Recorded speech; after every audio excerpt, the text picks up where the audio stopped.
This video is meant to show you 6 quick answers to 6 different optimization problems without doing any sort of messy calculus. So the first question we want to figure out the maximum area of a rectangle inscribed in a semicircle.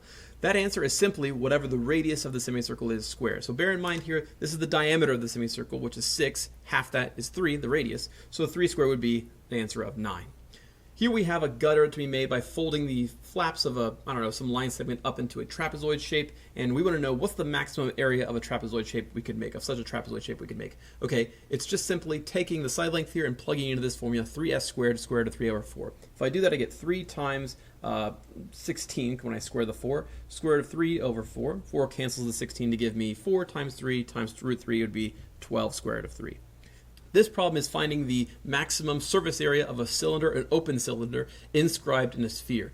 Given here the diameter is 8, we got to take half that because we want the radius. So the radius would be 4. 4 squared is 16 times 2 pi would be 32 pi.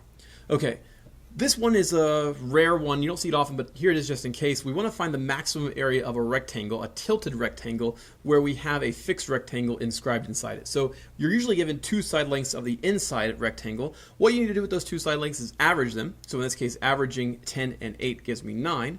You then square them, so we'll square that result. So taking 9 and squaring it gives me 81, and then double it to get your answer. So doubling 81 gives me 162. Okay, now we find the maximum volume of a cone inscribed in a sphere. That is simply 32 pi r cubed over 81. It's a really gross formula, but you take the radius, which in this case would be 3, because remember that's the diameter. 3 cubed is 27, so we have 32 times pi times 27 over 81. 27 and 81 cancel, leaving me a 3 down below, so I have 32 pi over 3.